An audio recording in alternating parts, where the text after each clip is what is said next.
Hello friends, welcome you all to your channel pharmacy zone. दोस्तों, हम लोग पढ़ रहे हैं बी फॉर्म 7 सेमेस्टर के सब्जेक्ट इंडस्ट्रियल फार्मेसी 2 की यूनिट 3 को। और आज का हमारा टॉपिक है data presentation for FDA submission. Means आज के इस टॉपिक में हम लोग पढ़ेंगे कि किस तरीके से हम एफडीए में सबमिशन के लिए जब जाते हैं तो किस तरीके से वहां पे डाटा को प्रेजेंट किया जाता है। लास्ट वीडियो में हम लोगों ने पढ़ा कि हम न्यू ड्रग एप्लीकेशन फिल करते हैं फॉर एफडीए में, हम न्यू ड्रग एप्लीकेशन सबमिट करते हैं for the approval of drug, कि हमें एफडीए अप्रूवल दे कि हम अपने ड्रग का कॉमर्शियलाइजेशन यानी उसका लार्ज स्केल में प्रोडक्शन स्टार्ट करके उसका हम बिजनेस स्टार्ट कर सके। तो आप एफडीए में जब अप्रूवल लेने के लिए वहां पे एप्लीकेशन सबमिट करते हैं तो उनके साथ हमें कुछ डाटा भी सबमिट करने होते हैं। तो यहाँ पे आज के टॉपिक में हमें यही पढ़ना है कि उस डाटा को किस तरीके से प्रेजेंट किया जाए, किस फॉर्मेट में प्रेजेंट किया जाए, कैसे सबमिट करना होता है, इसकी पूरी जानकारी देंगे आज के इस वीडियो में आपको। तो बने रहिए हमारे साथ। और अगर अभी तक आपने चैनल को सब्सक्राइब नहीं किया है तो जल्द से जल्द चैनल को सब्सक्राइब करें ताकि आपके पास सब्जेक्ट के regular videos and free PDF notes आपको मिलते रहे। तो आइए शुरू करते हैं आज का अपना topic, data presentation for FDA submission. तो डाटा प्रेजेंटेशन में मींस यहाँ पे मेन है एफडीए सबमिशन का मतलब आपको पता है कि FDA means food and drug administration के पास हम जो अपना एप्लीकेशन सबमिट करते हैं वो क्यों सबमिट करते हैं, फॉर ड्रग के अप्रूवल के लिए। ड्रग का अप्रूवल किस चीज का चाहिए, MAA, यानी हम यहाँ पे जो फॉर्म सबमिट करते हैं वो ड्रग के मार्केटिंग ऑथराइजेशन अप्रूवल के लिए, ताकि हम अपनी ड्रग को मार्केट में ला सके एंड उससे अपना कॉमर्शियलाइजेशन स्टार्ट कर सके। हमें देखना है कि किस तरीके से इस एफडीए सबमिशन के लिए मींस अप्रूवल लेने के लिए हमें किस तरीके से डाटा को प्रेजेंट करना होता है।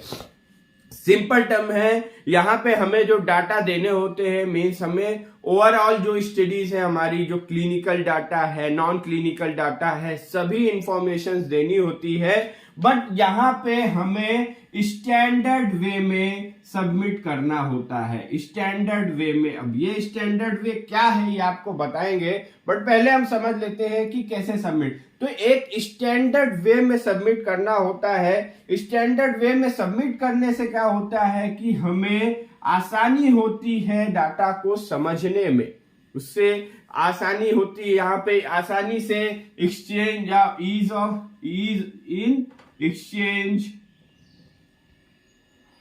Of clinical and non clinical study data, clinical and non clinical study data.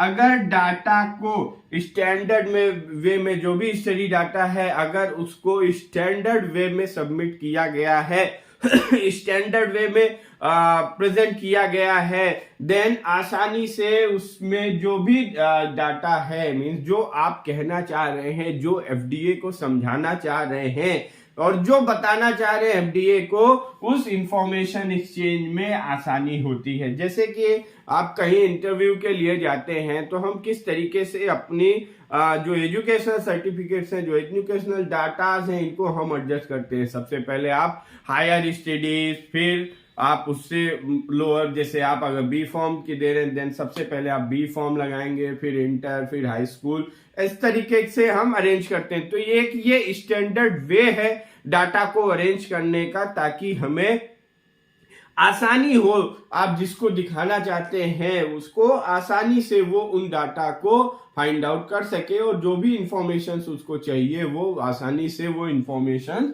Exchange हो सके। और अगर स्टैंडर्ड जो ये स्टैंडर्ड वे है, स्टैंडर्ड वे से डाटा सबमिट करने पे स्टैंडर्ड वे से डाटा सबमिट करने में हमें क्या मिलता है, कैसे स्टैंडर्ड वे प्रोवाइड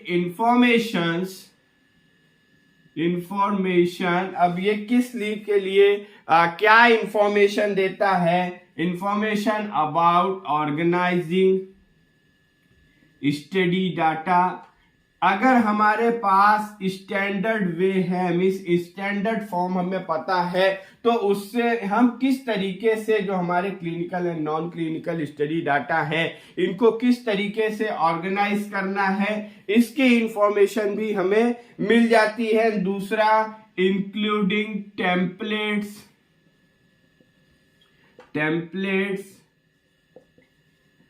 टेम्पलेट्स का इंक्लूडिंग टेम्पलेट्स मीन्स कि जो भी हमें कुछ फॉर्म सबमिट करने उसके लिए हमें अलग अलग टेम्पलेट्स मिल जाते हैं। टेम्पलेट्स का मतलब होता है एक फ्रेम मिल जाता है कि किस तरीके से हमें सबमिट करना है, किस फॉर्मेट में हमें सबमिट करना है। और उसके साथ साथ standard names for variables, standard name for variables, कुछ अगर वेरिएबल्स हैं तो उनके लिए एक हम स्टैंडर्ड नेम दे सकते हैं ताकि कि उस वेरिएबल्स को समझने में आसानी हो।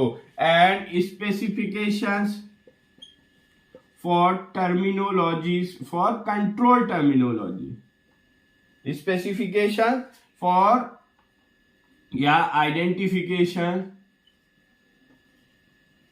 Of control terminologies. अगर हमारे जो डाटा है, डाटा में कुछ कंट्रोल फीचर्स होते हैं तो उन कंट्रोल टर्मिनोलॉजी को भी आइडेंटिफाई करने में आसानी होती है, या जो वो कंट्रोल टर्मिनोलॉजीज होती हैं वो आसानी से स्पेसिफाइड, अलग स्पेसिफाइड होती हैं, जिससे उन कंट्रोल फीचर्स को हम आइडेंटिफाई कर सकते हैं। And standard way to doing calculation, standard way to doing calculation. तो ये चीजें हैं। अगर हमारे पास स्टैंडर्ड वे है या स्टैंडर्ड फ्रेमवर्क है किसी काम को करने का, देन हमको ये सब चीजें मिल जाएंगी, ये कुछ फीचर्स मिल जाएंगे जिससे आसानी से हम अपने डाटा को एक्सचेंज कर सकते हैं टू द एफडीए या to the respective regulatory authority. यहाँ पे एफडीए की बात है तो यहाँ पे हम ऑर्गेनाइजिंग स्टडी डाटा को सही वे में ऑर्गेनाइज कर सकते हैं। हमें टेम्पलेट्स मिल जाते हैं कि कुछ अगर स्पेसिफाइड डाटा है तो उनको एक पर्टिकुलर फॉर्मेट में हम सबमिट कर सकते हैं।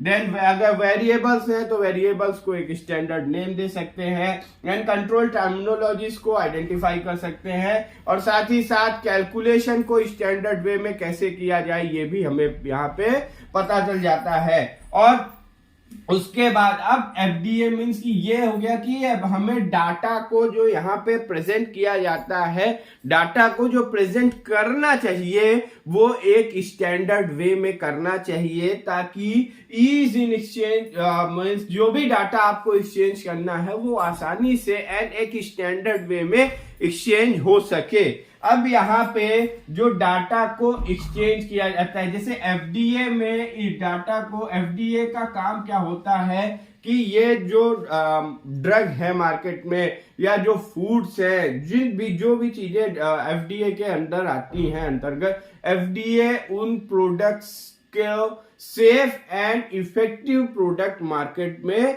पहुंचाए, या से ये कहा जाए कि एफडीए जो भी ये सब डाटा है, जो स्टडीज है उनका प्रॉपर रिव्यू करके ह्यूमन यूज के लिए मार्केट में safe and effective products available कराए।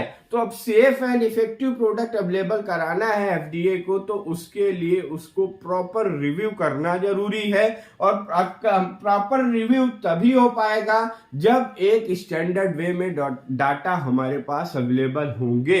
क्योंकि आपको पता है ड्रग डिस्कवरी, फिर pre clinical, clinical and complete ये जो स्टडीज होती है 10-12 साल लग जाते हैं, 15 साल एक ड्रग को इस फेज तक पहुंचने के लिए, तो उसमें बहुत सारे डाटा होते हैं। तो अगर वो स्टैंडर्ड वे में सबमिट नहीं किए जाएंगे तो वहां पे उनको समझना बहुत ही प्रॉब्लम वाला होगा, बहुत ही डिफिकल्ट होगा।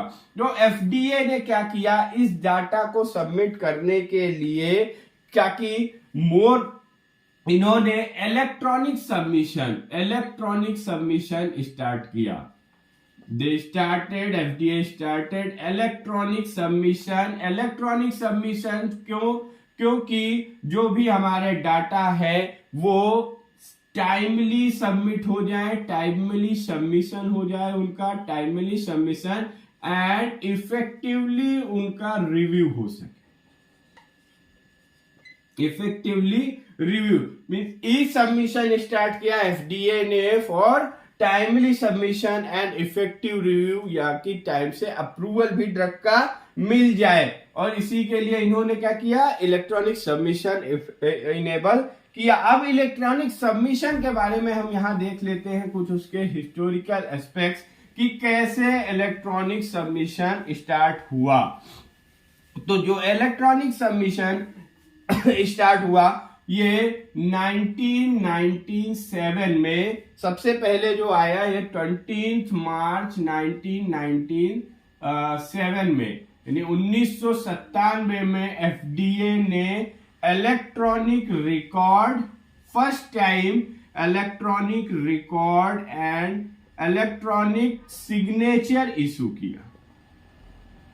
Electronic signature and electronic record first time जो एफडीए ने इशू किया, दैट इज इन 1997। फिर 1998 में इन्होंने इंडस्ट्रीज के लिए एक गाइडलाइंस जारी की, गाइडलाइन फॉर इलेक्ट्रॉनिक रिकॉर्ड।